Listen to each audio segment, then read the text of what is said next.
tey dañ doon def réception matériels médicaux yoo xam ne la fondation Gorgui Sy Dieng moo ñu ko baaxee. Donc on a signé avec cette fondation là une convention boo xam ne ci domaine yu bëri lay laaj, mais tey nag moom exclusivement dafa jëm ci santé.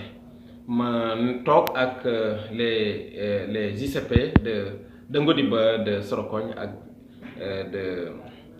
de Kayi pour ñu def réception matériel bi nga xam ne indil nañu ko. Wax dëgg yàlla mooy matériel bu am solo wante 3 postes de santé lañ bindoon. Convention la boo xam ne ñoo demoon wuti ko, waaye bi ñu paree aussi dañoo wax ICP yi ñoom ñu def seen soxla ñu tënk ko ci kay ñu yóbbu leen ko. li ñu fi indil tey pour benn poste de santé rek la. Donc des na yoo xam ne mu ngi ci yoon di ñëw, yooyu tamit bu ñëwee incha allah poste santé bu nekk dinañ ci gis boppam. Donc daal loolu la woon ñuy gërëm bu baax nag ICP yi di leen remercier wala agent de santé yëpp. Te loolu foog ma nuyu aussi sama présidente de commission santé bi nga xam ne mooy madame Bigué Wilane nga xam ne moom tamit en collaboration avec les ICP ñu ngi def liggéey bu rëy. En tout cas daal santé bi moom jigéen ñi moom macha allah yàlla dogal na nag ICP yi fi am yëpp ay jigéen lañ, mais macha allah am na solo. di profité aussi di ñaanal yàlla jéey ji nga xam ne jot nañu dal ci Tivaouane nga xam ne deuil national la mu nekk lu métti réew mi parce que 11 bébé yoo xam ne ni fa faatu nañ ci, waaye yàlla nag mooy dogal, yàlla lu mu dogal en la kulli haal kenn mënu ci dara. Mais daal maa ngi rendre hommage vraiment les agents de santé, surtout ICP yi. D'accord, képp koo xam ne yaa ngi yëngu ci santé. D'accord, mu mel ni bu ñu la xoolee yaa ngi sol la ñu bind FERA lan moo ko boole ci mbir mi tey. waaw FERA bi aussi xam nga dañuy gërëm le président de la République. Xam nga man dama ne fi ñu toll ni tey bépp jeune bu taylu mën nga am liggéey. Il y a tellement de projets yoo xam ne ni dafa jëm ci emploi des jeunes bi ci gën a fës nag mooy FERA bii. Effectivement ñun bi ñu ñëwee comme ñu ngi doog a yegg si bi ñu ñëwee dañoo fekk ne këy yi moom amul woon convention ak FERA. Loolu moom ci li ñu gënoon a soxal ci la bokk. ñu def on s'est déplacé sur Dakar, on a rencontré le directeur général ak PCA bi ñu nangu signé ak këy yi benn convention boo xam ne c'est annuel mais renouvelable. ñu war ñu jëlal 28 jeunes ak 2 superviseurs mooy 30 te ñooñu ñëpp dañuy am salaire pour toute une année te loolu dañ ko renouveler waat. Donc loolu am solo trop ci xëyu ndaw ñi macha allah. Plus matériel à une valeur de 4 millions yoo xam ne matériel la ñu jox ñu ko pour yu ñu war a liggéeyee. Donc projet bi daal boo ko jëlee day tourner autour de 26 millions et quelques 26 millions 500 et quelques lay tourner te loolu c'est pour une année. Xam nga nag 26 millions nga injecté ko dans une petite commune comme Kayi fas yéene dàbbaliwaat ko. Donc loolu foog naa ne lu am solo la aussi ci xëyu ndaw ñi. Ça a été une occasion aussi ñu woo xale yi nga xam ne ñoom lañ fi jël. waaye woo conseil yi ak population yi aussi ñu fekkee ci loolu xam ne incha allah danañ liggéey pour que sunu dëkk yi gën a set wax dëgg yàlla te assainissement bi ak hygiène bi aussi gën a am solo. matériel bi lan ak lan. Matériel bi nga xam ne moo jógee ci FERA bi moom loolu c'est des brouettes, c'est des râteaux, c'est des balais, waaw c'est des gants, c'est des gilets, c'est des ay dàll yoo xam ne moom la ñuy liggéeyee. Donc lépp loo xam ne nii daal dina mettre agent bi ci sécurité am na ko ak matériel bi nga xam ne moom la war a liggéeyee. Matériel bu am solo la valeur bi yëpp mu ngi nekk 4 millions. Matériel bi nga xam ne moom lañ recevoir aussi muy matériel médicaux bi aussi loolu xam naa ICP yi bu ñu jëlee ñoom ñoo ma ko gën xam man xawma matériel nan lañ tudd. Mais daal lu ñu ma jot a wax sama conseiller di sama chef de cabinet wax ma ko muy Demba Ndaw nga xam ne maa ngi koy féliciter aussi moom moo war a nekk 6 kilos ci poste de santé bu bees boobu nga xam ne sœurs yi tabax nañ ko fa indi ñu ambulance bu bees tax aussi. Loolu tamit bokk ci équipement sanitaire commune bi moom Demba xam naa moom fekkee jël na kàddu après dañ ci gën a expliquer ak ICP yi nga xam ne ñu ngi fi. waaw loolu de moom dama siy sawar a tontu parce que dañuy remercier monsieur le maire El Hadj Aliou Thiané moom mi nekk maire de la commune de Kayi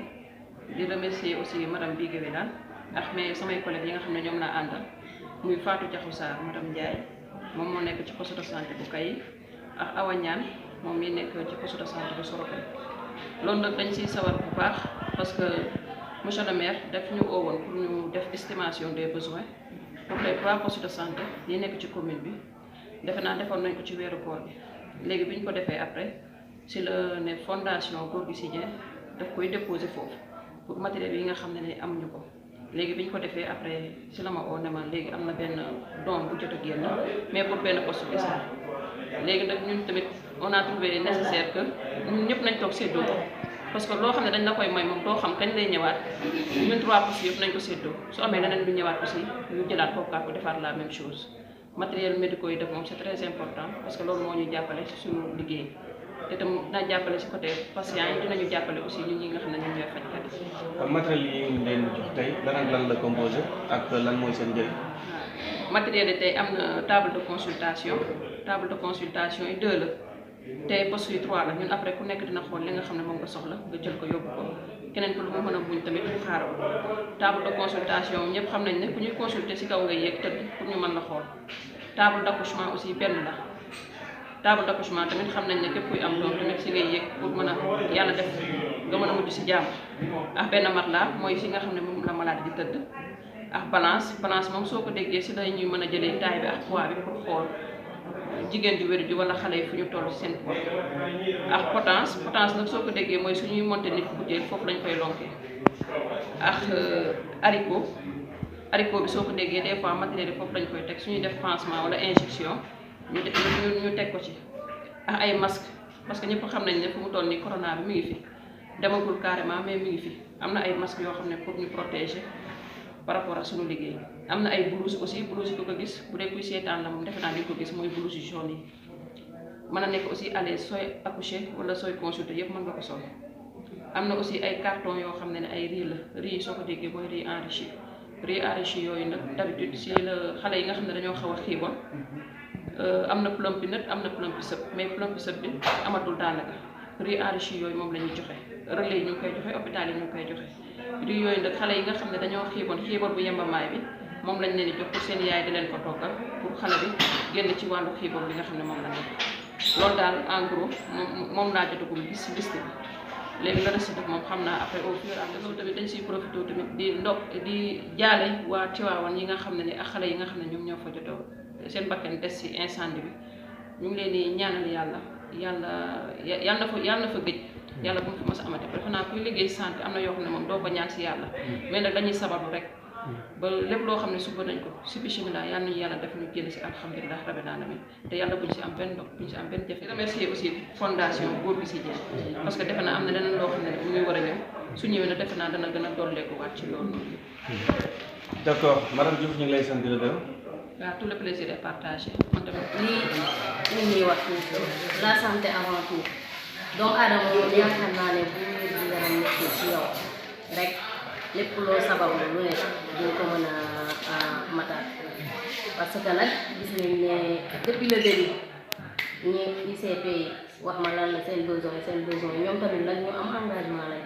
ay jigéen lañ nag mais jigéen ñu mën góor lañ parce que duñu jukki di ma woo allo bii commission santé mbaa yaa ngi soñu maire ma ne ko maa ngi wax mais aussi nekk ci ay jéego fexe ba am ay partenaires ñëw ñuy dimbale ko lii mën naa ne defagul lépp mais li mu commencé ba ñii ci côté santé bi daal dala gën na xel pour l'instant yéen lenn moom ci bëgg-bëgg yi surtout jigéen ñi ku ne xam na ne jigéen day am benn instant day tollu diggante ñoom ñoo ngi demandé bu baax à ce que mère appuyé bu baax a baax ci loolu surtout les maternités mu def ko mu doon de telle sorte que dootuñu am yenn besoins yi fu sori aussi tamit lu mel ni xale yi loolu tamit dañ ciy sollicité lu bari ne mère na ci jàpp bu baax a baax ci côté boobu daal fexe ba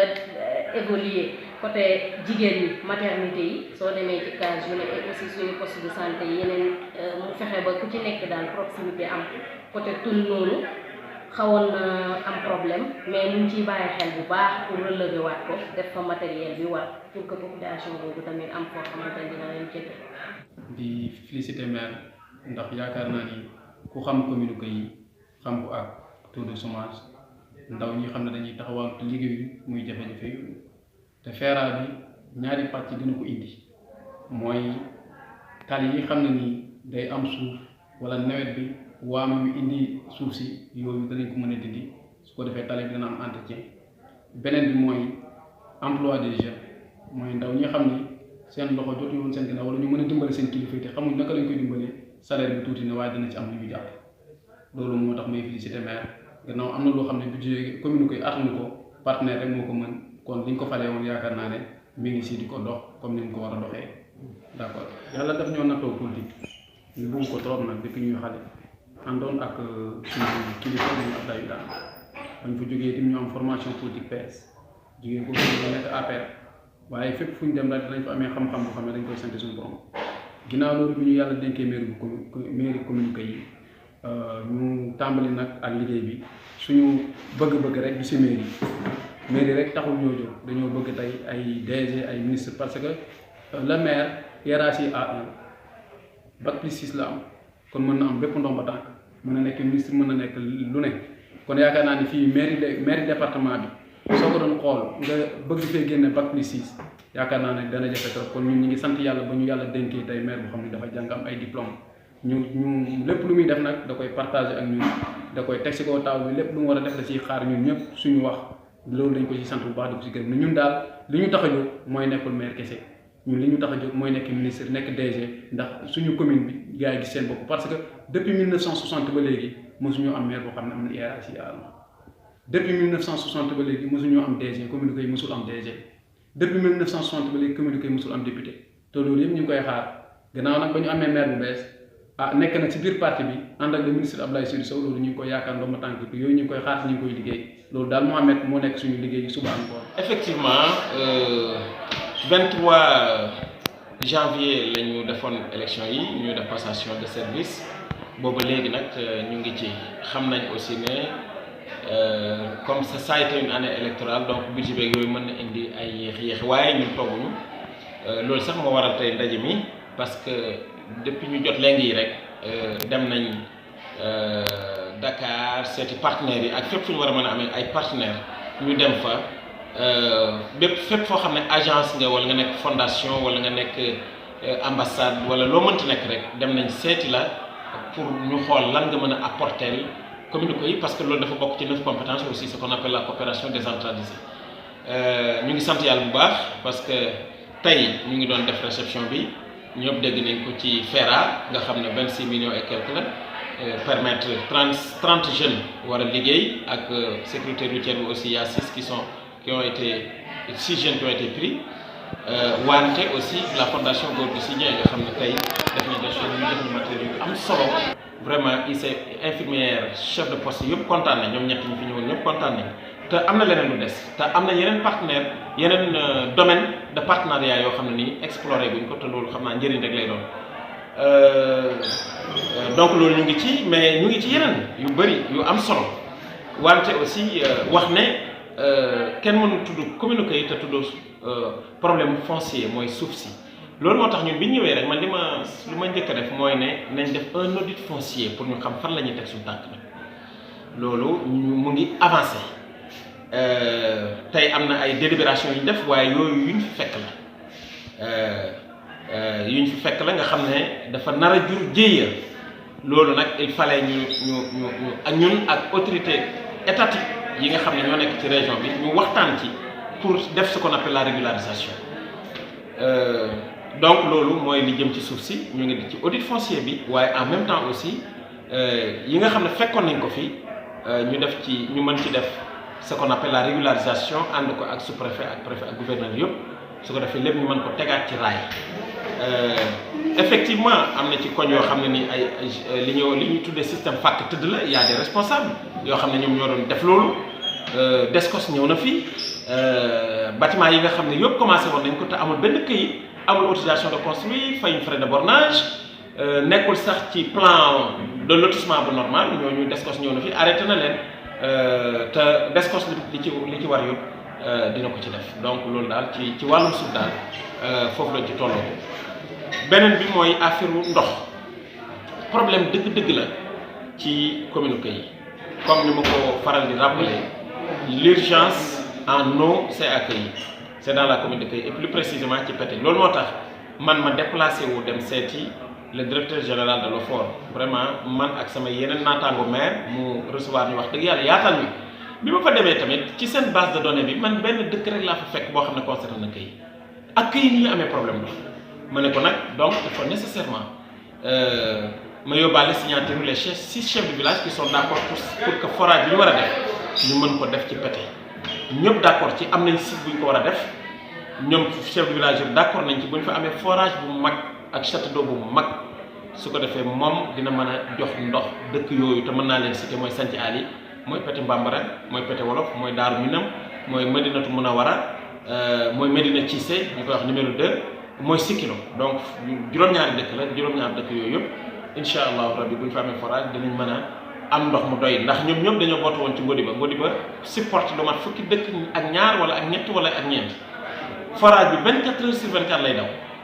mais foofu tamit ma ñaan fa ñu dooleel ñu ci beneen teen boo xam ne dafay ñëw renforcer parce que li ma ci mujjoon a dégg mooy nappe bi fu mu nekk nii commencé na wàññeeku en tout cas su ñu amee beneen teen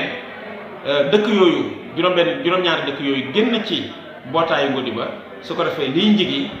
lii nga xam ne mooy di Louga Wolof Louga Mbambara ak dëkk yi nga xam ne quartier périphérie yi nga xam ne ñoo war Kaffrine te jëlee ndox Ngodiba ñoo ñëw dinañ mën a am ndox mu am solo maa ngi sant yàlla bu baax parce que gannaaw bu ma rencontré waa ji le directeur général moom ci boppam yónnee na fi équipe ma recevoir leen fii këy barki démb ñu confirmer ma li nga xam ne moom laa waxoon ak ñoom Dakar waaye tey fi may wax ak yow nii conseil municipal bi ma am moo taxoon mënu ma dem mais ñu ngi def séance de restitution fële ci région médicale nga xam ne préfet moo ko présider ak tous les maires yi nga xam ne ñoo nekk ci département bi pour ñu confirmer waat dëggalaat ci kanam autorité yi ne li nga xam ne wax nañ ko ci këy wax ko ci Médina Salaam ak feneen ak feneen dinañ ko def donc loolu mooy li jëm ci ndox loolu lu ñu jaaxal la sax nag xam nga Louga dëkk bu yàgg la sës ci Kaffrine ak 0 kilomètre de Kaffrine mënul fexe ba am courant waaye wante foofu aussi xam nga le lycée d'excellence bi nga xam ne président Macky Sall moo ko defar région de Kaffrine foofu lañ ko def ci yoonu Ngodiba bi foofu am na haute tension bu fa dem foog naa ne ñoom bi ñuy waxtaan en tout cas nekk moo fi woon boobu ñëw ko mais bi ñuy waxtaan waxoon nañ ne incha allahu rabbi à partir de cette haute tension là dinañ fa jëlee ci poste courant boobu dinañ fa jëlee courant mu ñëw ci Louga Wolof ak mu jaar ci Louga Mbambara dem ci Louga Wolof loolu ñu ngi leen ci xaar mais personnellement nous on s'est déplacé dem seeti ERA bi ñu demee waxtaan ak moom mais li mu ñu wax mooy am na fekk nañ fa ay matériel ay poteau ki ni ñu koy waxee ci ay fil mais ñoom wax nañ ne loolu ci njigi lañ ko bëggoon def mais njigi am na benn programme bu fa nekk donc loolu Louga lañ koy pour dalal xelu chef de village yu Louga yi ak ñoom Demba Ndaw tous les jeunes qui sont là-bas nga xam ne soxla nañ quand même courant mais ci yeneen dëkk yi aussi état defoon na benn programme boo xam ne am na dëkk yu bëri yu ñu cité woon ba defoon ci document dëkk yu mag yëpp pratiquement ci commune yi boole woon nañ leen ci pour ñoom ñu am courant loolu tamit dinañ ko saytu xool ba xam fuñ koy jaaree mais am na ku ñu gën a gudd loxo dinañ ko gën a fàttali c'est vrai ñu ngi ko doon fàttali sax mooy le ministre Abdoulaye Seydou Sow wax na ne dina ci jàpp parce que Kaffrine ak këy yëpp dañoo war a def ce qu'on appelle intercommunalité boobu noonu këy daf ci war a gis boppam Kaffrine war ci gis boppam Kaffrine mënul dem sans këy mënul dem sans Kaffrine aussi te ñun ak Abdoulaye Seydou Sow yàgg nañ liggéey on est ensemble mu jàppale ñu ci domaine yu bëri macha allah donc foog naa ne liggéey ak moom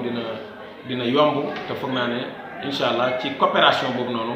dëkk yëpp dinañ war a mën a am courant dëkk yëpp dinañ war a am ndox. sama objectif daal ci mandat bi mooy bépp dëkk bu nekk ci commune Kayit nga am courant nga am ndox les jeunes aussi ñu am liggéey te loolu commencé nañ ko te incha allah duñ toog. foofu tamit dama fiy gërëm le président de la République son excellence monsieur le président de la République Macky Sall lu tax parce que tey li jëm ci xëyu ndaw ñi mu ngi ci def effort am solo wax dëgg yàlla loolu moom man mën naa ko seede te FERA bi ci la bokk ci sécurité routière bi ci la bokk les jeunes yi nga xam ne jël nañ leen ci eaux et forêt këy am na ci la bokk chargé de mission yi ci la bokk donc loolu yëpp tey boo ko xaymaa ci këy yi da ngay gis ne lu bëri tey quand même am nañ xëy waaye doyul nag parce que ñëpp xam nañ ne Sénégal aussi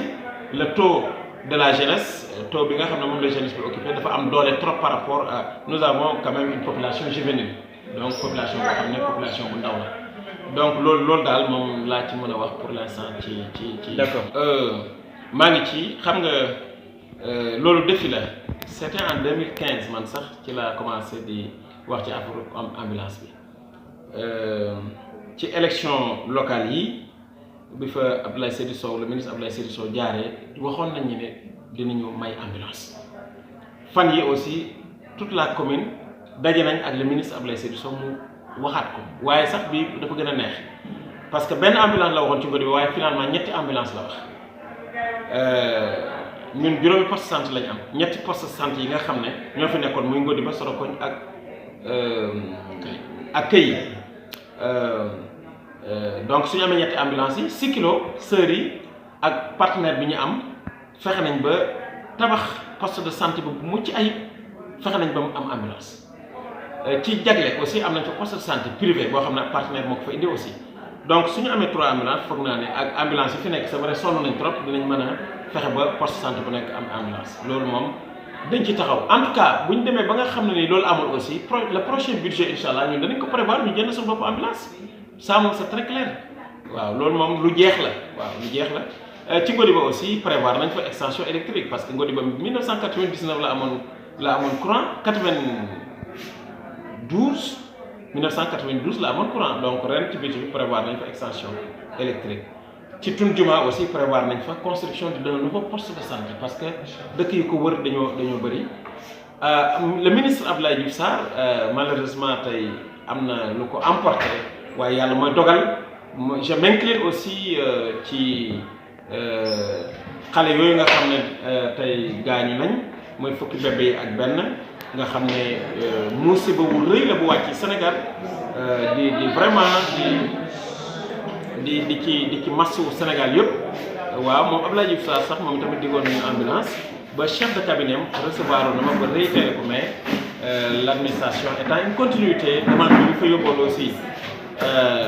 déchargé woon nañ ko